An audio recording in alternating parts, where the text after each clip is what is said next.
주님의 사랑하시는 성도 여러분 안녕하십니까? 2025년 사기 안교교과 9과 언약의 상속자, 갇혔으나 소망을 품은 자 교과 해설을 기억절을 함께 읽으며 시작하겠습니다. 갇혀있으나 소망을 품은 자들아 너희는 요새로 돌아올지니라. 내가 오늘도 이르노라. 내가 내게 갑절이나 갚을 것이라.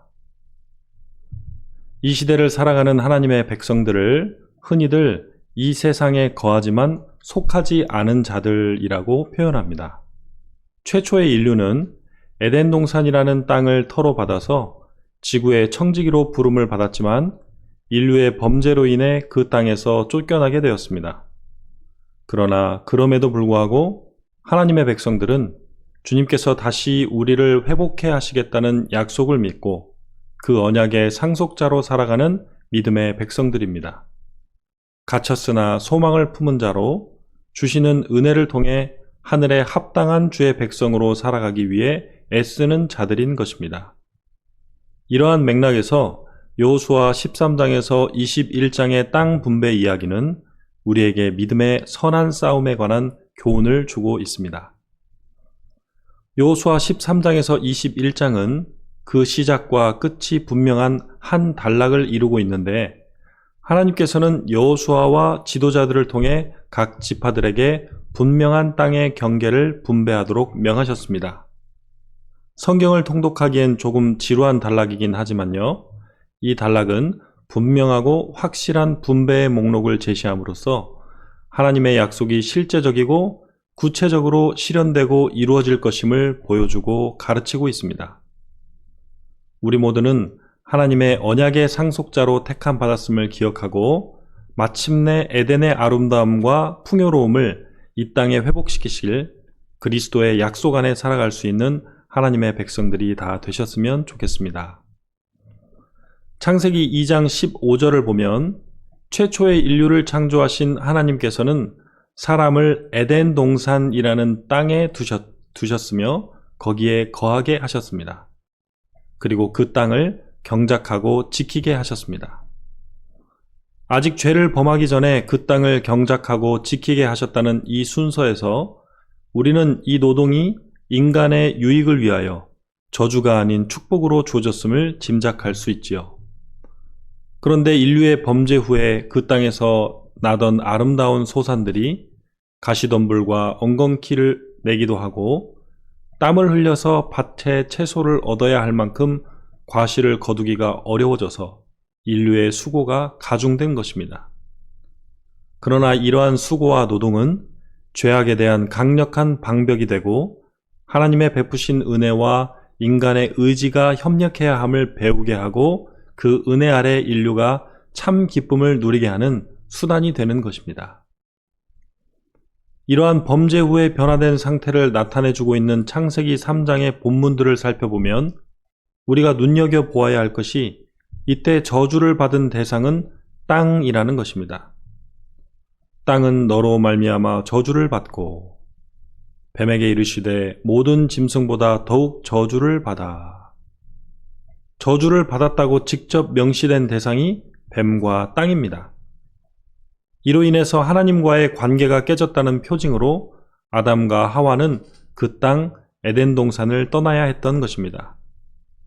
그리고 마치 번쩍이는 빛을 발하는 두루 도는 불칼로 묘사된 여호와의 임재, 쉐키나의 영광이 죄된 상태의 인간이 불행 속에 불멸하지 않도록 그 에덴 동산을 선악을 아는 나무를 지키고 있었습니다. 그래서 최초의 인류가 이 에덴 동산이라는 땅을 잃었다는 것은 참으로 가슴 아픈 인류의 역사이며 하나님께서 이러한 죄인된 인류에게 땅을 다시 주신다는 것은 그 무너진 언약 관계를 다시 회복해 하신다는 의미가 있습니다. 그래서 자꾸 하나님께서 이스라엘 백성들에게 가나안 땅을 주시겠다고 하셨던 것입니다. 잃어버린 에덴을 인류에게 다시 허락하시고 회복해 하시겠다는 감격스러운 약속의 예표가 되는 것이죠. 그래서 우리는 구체적인 목록의 땅을 분배하시고 기업으로 주시는 하나님, 약속하신 언약을 이루시는 신실하신 하나님을 바라보면서 장차 허락하실 영원한 기업, 저 하늘 본향을 사모하며 믿음으로 굳게 설 수 있는 것입니다. 그래서 믿음의 부조들은 하나님께서 땅을 주시겠다고 약속하셨을 때 그러한 믿음으로 그 약속을 붙들었습니다. 창세기 13장 14절에 보니까 아브라함은 여호와께서 아브라함에게 이르시되 보이는 땅을 주리니 영원히 이르리라 라는 약속을 들었고요. 창세기 26장 3절에서 이삭은 이 모든 땅을 너와 내 자손에게 주리라 라는 약속을 받았습니다. 창세기 28장 13절에서 내가 누워있는 땅을 내가 너와 내 자손에게 주리니 라는 약속을 야곱이 받았습니다. 아브라함과 이삭과 야곱 모두 하나님께서 그 땅을 주신다는 약속을 각각 이러한 믿음으로 받아들인 것입니다. 그리고 약속하신 그 땅을 당장 온전히 소유하기보다 그 약속의 성취를 기다리는 언약의 상속자로서 믿음의 순례자로서의 삶을 신실하게 살아갔습니다. 이러한 믿음으로 창세기 12장에서 아브라함은 믿음으로 갈대아 우르를 떠나 하란에서 가나안으로 이동하였고, 창세기 26장에서 이삭은 그 언약을 재확인하며 계승하였고, 창세기 28장에서 야곱은 베델에서 그 약속을 받고 도망자에서 언약 상속자로 새로운 소망 가운데 삶을 살아가게 되는 것입니다. 야곱은 형 에서를 피해 외삼촌 집으로 도망하여 종처럼 일하면서 어쩌면 어찌할 수 없는 그 환경 속에 갇혀 있었다고 볼 수도 있습니다. 그러나 그 마음 가운데 창세기 28장 15절에 내가 너를 반드시 이 땅으로 돌아오게 하겠다라는 그 베델에서의 하나님의 약속에 대한 믿음과 소망을 품으며 그날 가나안 땅 베델에서 자신을 만나주신 하나님을 기억하는 것입니다. 후에 야곱은 가나안 땅에 돌아와 정착하였다가 아들 요셉이 애굽의 총리가 되어 애굽으로 가서 임종을 맞이하게 되죠. 그때 야곱은 그 후손들에게 유언을 남기는데 자신의 시신을 가나안 땅 막벨라 굴에 장사해달라고 부탁하고 그 후손들도 그 땅을 주시겠다 하신 하나님의 약속을 믿는 언약의 계승자로 살아가도록 당부하였습니다. 이러한 부조들의 믿음은 히브리서 11장에서 가나안 땅을 넘어 저 하늘 본향을 사모한 믿음의 본보기로 우리에게 제시되고 있습니다. 부조와 선지자 137페이지는 약속의 땅에 대한 언약의 상속자로 살아갔던 아브라함이 그리스도를 통한 구속의 경륜을 통해 이 땅이 완전한 에덴의 아름다움으로 회복되는 것을 보았다라고 증거하고 있습니다. 바라기는 우리 모두도 이러한 믿음의 선조들과 같은 동일한 믿음 안에 거할 수 있으면 좋겠습니다.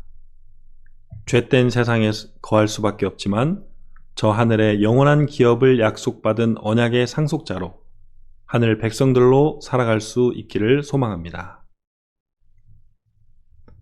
애굽의 노예가 되어 종살이하던 이스라엘 백성들에게 하나님께서는 그들을 그 땅에서 인도하여 아름답고 광대한 땅, 젖과 꿀이 흐르는 땅에 데려가려 하노라 라고 말씀하셨습니다. 민수기 13장 27절도 보니까 12정탐꾼이 가나안 땅의 과일을 가져와서 모세에게 이야기하는데 과연 그 땅에 젖과 꿀이 흐른다면서 그 땅의 과일을 모세에게 보여주는 것입니다. 당시 가나안은 대한민국의 3분의 1 정도 크기밖에 되지 않는 지역이었지만 애굽의 삼각주보다도 크고 그 땅에서는 풍성한 수확이 맺혀져서 젖과 꿀이 흐른다고 표현될 정도로 상당히 매력적인 땅이었습니다. 나라를 잃은 그들에게 그러한 땅이 주어진다는 것은 자유를 의미했습니다. 애굽의 종되었던 그들에게 방랑자에서 정착민으로 그 땅을 상속받게 하심으로 하나님의 언약 백성이자 그 땅의 청지기로 살아가게 하시는 것입니다. 그리고 그러한 땅에 터를 잡고 살아간다는 것은 오직 하나님만을 굳게 의지하며 살아가야만 형통할 수 있는 그러한 환경 가운데 놓여졌다는 것을 의미하였습니다.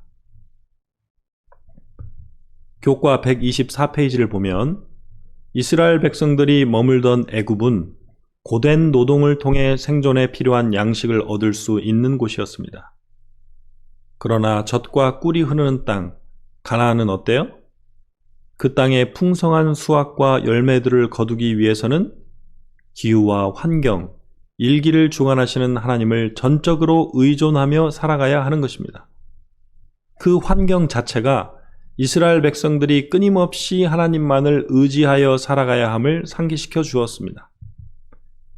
애굽이 나의 힘과 노력으로 생존하던 곳이라면 가나안은 하나님의 은혜를 붙들며 살아가야 하는 장소인 것입니다. 그럼 그 땅을 선물로 주셨고 그 땅에 복을 내려주시는 하나님의 언약 백성으로 살아간다는 표는 무엇이었습니까? 바로 하나님의 말씀과 그 율법을 지켜 행하는 것입니다. 너희는 나의 규례와 법도를 지켜 행하라. 그리하여야 땅이 너희를 토하지 아니하리라. 규례와 법도를 준행하라. 그리하면 너희가 살 것이요. 주시는 땅에 들어가서 그것을 얻게 되리라. 하나님을 의지하여 그분의 규례와 법도대로 청지기로 살아갈 때 그러한 선물로 주신 땅으로 인한 축복을 온전히 누릴 수 있다는 것입니다. 오늘도 하나님의 은혜 가운데 살아가야 하는 남은 백성인 우리 모두도 이러한 사실을 잊지 않고 그분의 언약 백성으로 살아가며 복을 누릴 수 있게 되기를 소망합니다. 하나님께서는 땅에 대한 소유권은 다 하나님께 있으며 우리는 잠시 이 땅에 거하는 거류민이라고 말씀하십니다. 죄된 세상 가운데 거하지만 세상의 악한 습관이나 행위를 멀리하는 구별된 하나님의 백성으로, 하늘 백성으로 살아가기를 하나님은 원하시는 것입니다. 하나님께서는 선택된 국가인 이스라엘을 통하여 행하시려던 당신의 목적을 오늘날 세상에 있는 당신의 교회를 통하여 마침내 성취하실 것이다. 영적 이스라엘인 주의 몸된 우리의 교회가 바로 이렇게 구별된 자들의 공동체가 되기를 원하십니다. 이 땅에 거하고 있지만 속하지 않은 하늘 백성이자 나그네, 거류민으로 살아간 믿음의 부조들처럼 이 땅의 소망에 국한되지 않고 저 하늘 소망을 붙들며 살아갈 수 있는 신실한 믿음의 성도들이 다 되시기를 소망합니다. 하나님께서 선물로 주신 이 땅은 하나님의 은혜와 인간의 노력이 연합할 때 온전히 얻을 수 있는 약속의 땅이었습니다. 각 지파에게 땅을 분배하는 여호수아 13장에서 21장은 시작과 끝이 분명한 한 단락을 이루고 있습니다. 노르웨이의 쿠레바르라는 학자는 이 단락의 문학 구조를 다음과 같이 제시하고 있는데요. 교차대구형의 구조를 보여주고 있죠. 여호수아 13장 2절부터는 아직 정복하지 못한 요단 서편의 땅이 열거되면서 땅의 분배가 시작됩니다. 그런데 그 전에 13장 1절을 보니까 뭐라고 기록되어 있냐면 얻을 땅이 매우 많이 남아있도다 이렇게 서술하고 있습니다. 아니 이미 다 정복했기 때문에 분배하는 거 아니었나요? 왜 얻을 땅이 많이 남아있습니까? 지난 교과 해설들에서 간헐적으로 말씀드렸던 것 같은데 첫째는 이스라엘 백성들이 아직 그 땅을 감당할 수 없었기 때문입니다. 만약 그 땅을 한 번에 다 주었더라면 많은 지역들이 황폐화되어 버렸겠죠.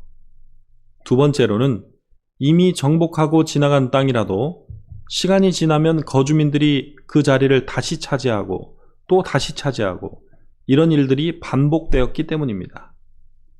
여호수아 11장과 15장을 비교하여 보면 여호수아가 이미 아낙 자손들을 멸절했다고 성경이 기록하고 있는데 이런 이유 때문에 갈렙이 후에 이 산지를 내게 주소서라고 청하고 아낙 자손들을 다시 쫓아냈어야 하는 것입니다.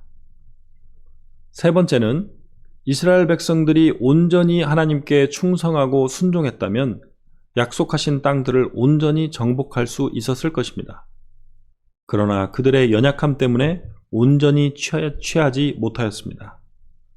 본래 하나님께서는 그분의 능력으로 이 모든 일을 온전히 이루려 하셨으나 인간의 연약함 때문에 그들은 전투에 직접 참여하며 하나님의 은혜와 협력하는 방법을 배워야 했습니다.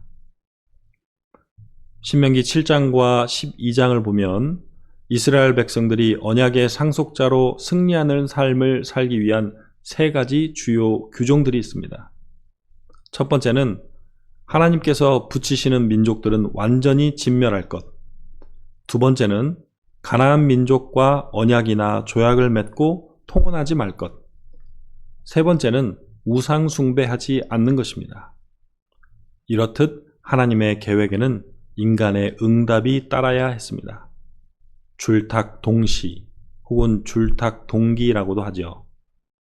병아리가 알을 깨고 나오려 할 때 어미닭이 그 타이밍에 부리로 바깥편의 알 껍질을 쪼아서 병아리가 세상 밖으로 나올 수 있도록 돕듯이 하나님 편의 은혜와 인간 편의 의지, 믿음이 서로 협력해야 하는 것입니다. 신명기 9장 5절은 만일 이스라엘 백성들이 이방 민족들의 삶을 모방하고 그들의 관습을 따르면 그들 역시 그 땅에서 쫓아내실 것을 암시하고 있습니다. 내가 그 땅을 차지하는 게 그 공의나 정직함으로 말미암은 것이 아니고 그 민족들이 악하기 때문에 그들이 이 땅에서 쫓겨난 것이다 라고 말씀하시는 것입니다. 그러므로 그분께서 우리에게 값없이 주시는 은혜라 할지라도 인간 편의 협력과 의지가 전제되어야 합니다. 하나님께서는 우리의 자유의지를 뛰어넘어 강제하지 않으십니다.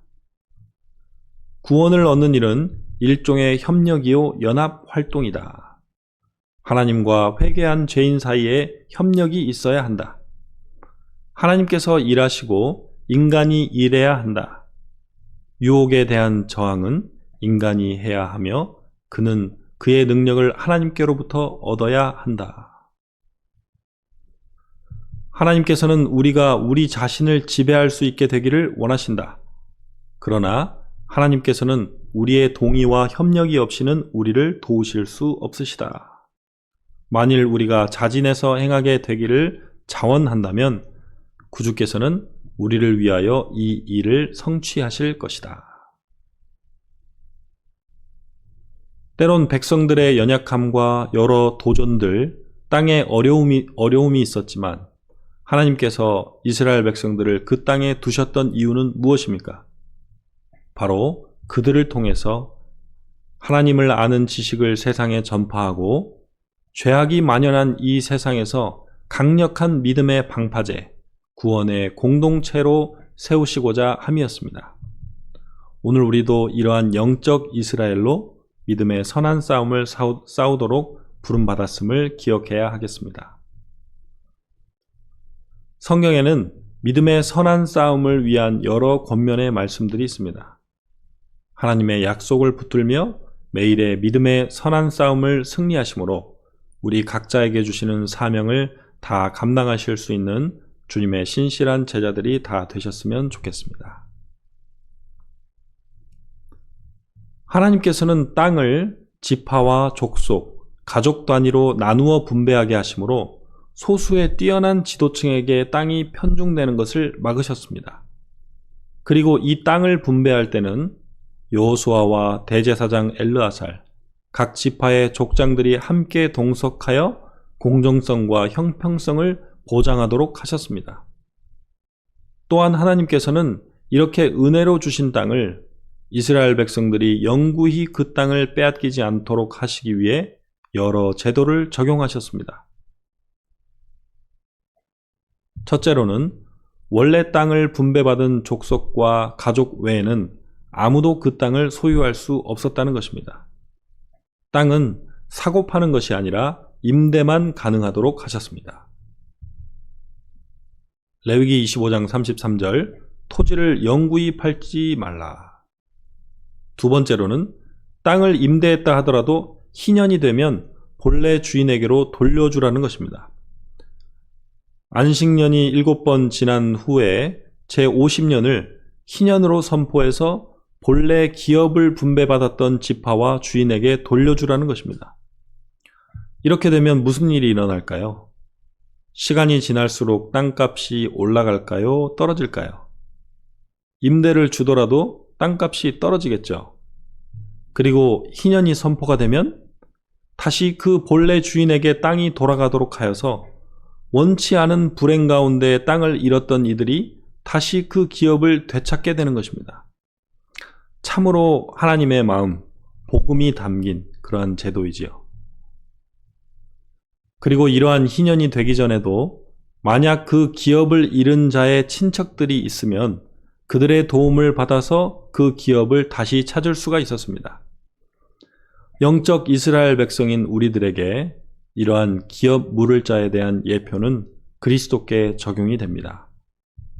우리가 하늘의 유업을 우리의 공로로 살 수 있습니까? 죄와 사망의 종된 우리가 우리의 공로로 자유할 수 있습니까? 불가능합니다. 그러나 이사야 61장의 말씀처럼 은혜의 해를 선포하시는 그리스도를 통해서 우리가 주 안에서 자유와 기쁨을 누리게 되는 것입니다. 이스라엘 당시의 토지 소유법과 희년 제도를 통해서 우리에게 베푸시는 구원과 복음의 성격, 하나님의 마음을 보여주고 계십니다. 어쩔 수 없이 빚을 물려받았거나 혹은 자신의 어떠한 실수로 그 인생이 꼬여버린 사람이라 할지라도 이러한 은혜의 해를 통해서 그 괴로운 형편에서 벗어나 새로운 삶을 시작할 기회를 제공받는 것입니다. 그 당시에 최고의 복음인 것이죠. 이러한 안식년과 희년, 복음의 정신은 우리가 성수하는 안식일 계명의 원리에도 동일하게 적용이 되어야 합니다. 하나님께서는 어떤 사람이 너무 부유하고 또 어떤 사람은 너무 가난하게 되는 것을 막고자 하셨기에 고아와 과부, 사회의 약자와 가난한 자들을 품고 배려하도록 하셨습니다.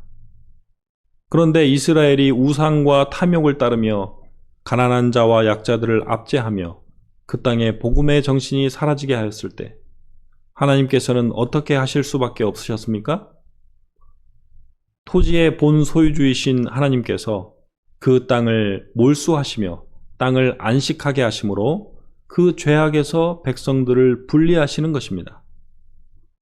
역대하 36장 20절로 21절을 보니까 노예를 풀어주며 희년의 복음을 선포했어야 하는 이스라엘 백성들이 바벨론으로 사로잡혀가고 토지는 70년을 황폐하며 안식년을 지냈다라고 말씀하고 있습니다. 부조와 선지자 533페이지에는 이러한 희년의 정신이 잘 나타나 있습니다. 우리는 안식일을 성수하는 재림교인으로서 우리의 가정과 교회와 삶의 터전에서 이러한 희년의 정신, 복음의 정신이 온전히 구현될 수 있도록 힘쓰시는 주의 귀한 사랑의 통로들이 다 되시기를 소망합니다. 슬픔 가운데 그들에게 기업으로 주어진 땅을 잃고 바벨론의 포로로 잡혀가야 했던 백성들. 하나님께서는 그들에게 다시 한번 은혜를 베풀어 주십니다. 하나님께서는 선지자들을 통해 이러한 회복의 기별을 백성들에게 전해주셨습니다. 내가 그들을 돌아보아 좋게 하여 다시 이 땅으로 인도하겠다. 이제 그들이 그의 대적의 땅에서 돌아올 것이다. 흩어져 있던 이스라엘 족속들을 모으겠다. 내 영을 너희 속에 두어 너희가 살아나게 하고 내가 또 너희를 너희 고국 땅에 두겠다. 에스겔 37장 25절에서는 그 땅에 다시 그들이 거주하게 하는데 그들이 자자손손 영원히 거기에 거주하게 하시겠다라고 말씀하셨습니다. 하나님께서는 바벨론 땅에 그들이 잡혀갔을 때에도 여전히 그들을 잊지 않으시고 그들의 하나님이 되셔서 하나님의 때와 타이밍에 다시 그 땅을 회복하게 하셨습니다. 그러나 이스라엘 백성들은 그러한 회복을 경험했어도 또 넘어지고 또 다시 넘어지는 일들을 반복하였습니다. 어쩌면 현 시대를 살아가는 우리의 모습과 크게 다르지 않습니다. 결국 궁극적으로 이러한 회복의 약속은 누구를 통해 성취되는 것입니까? 내 종 다윗이 영원히 그들의 왕이 되리라. 미래의 다윗 왕으로 묘사되는 그리스도를 통해 이러한 약속의 온전한 회복이 이루어지는 것입니다. 주님 다시 오시는 그날 그리스도 안에서 죽은 자들이 먼저 부활하고 그 후에 살아남은 자들도 함께 승천하게 될 것이라고 데살로니가전서 4장 16절로 17절은 약속하고 있습니다.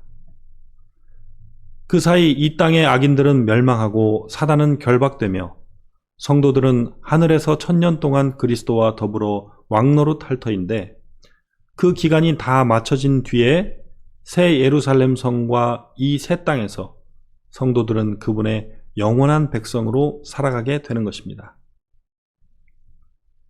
그날 그때에는 그 백성들의 죄악을 찾으려 해도 발견할 수 없겠고 또 농명된 모든 사람은 거룩하다 칭함을 얻을 것이다. 또 내가 새 하늘과 새 땅을 보니 처음 하늘과 처음 땅이 없어졌고 바다도 다시 있지 않더라. 하나님의 장막이 사람들과 함께 있음에 하나님이 저희와 함께 거하시리니 저희는 하나님의 백성이 되고 하나님은 친히 저희와 함께 계시겠다. 너희는 마음에 근심하지 말라. 하나님을 믿으니 또 나를 믿으라. 내가 너희를 위하여 처소를 예비하러 가노니 내가 다시 와서 너희를 내게로 영접하여 나 있는 곳에 너희도 있게 하겠다. 이러한 복스러운 소망 가운데 우리 구주 예수 그리스도의 영광이 나타나심을 기다릴 수 있는 우리 모든 재림 성도들이 다 되시기를 소망합니다. 히브리서 4장 1절을 보면 혹 이러한 약속에 이르지 못할 자가 있을지 성경은 경고하고 있습니다. 하나님께서 기이하신 섭리를 통해 역사하셔서 포로된 이스라엘 백성들에게 그 땅을 회복하여 주시겠다고 약속하며 그 본향으로 돌아갈 길을 열어주셨을 때 그 은혜를 거절한 백성들이 있었습니다. 왜요? 타국에 사로잡혀 갔는데 시간이 지나면서 보니까 그들의 물질적, 경제적 상태가 만족할 만한 상태예요. 굳이 하나님이 없어도 살만하다는 생각이 들고 때문에 돌아가려고 선택하지 않는 것입니다. 바벨론 포로 귀환은 여러 단계를 거쳐서 이루어졌는데 에스라 선지자를 통해 이러한 기별이 전해졌을 때 그 모인 사람 중에 레위 자손이 하나도 없었다라고 증거하고 있습니다. 그 정도로 머뭇거리고 바벨론 세상에 안주하려 했던 것입니다. 그래서 에스라가 다시 한번 여러 사람들을 보내어 간곡한 초청을 하여 다시 사람들이 참여하게 되는 그런 일이 성경에 기록되어 있습니다. 혹 지금도 이렇게 많은 이들이 이렇게 하나님의 부르심과 그 음성을 거절하고 있진 않을까요? 이 땅에 잠시 거하는 나그네요. 거류민인 오늘 우리의 소망과 시선은 어디를 향하고 있습니까? 우리 주님께서 곧 다시 오실 것입니다. 이 세상에 소망을 두지 않고 새 하늘과 새 땅, 저 본향에 약속하신 영원한 기업을 바라봄으로 승리하는 우리 성도님들의 삶이 다 되시기를 바라면서 국어 교과 해설을 마치겠습니다.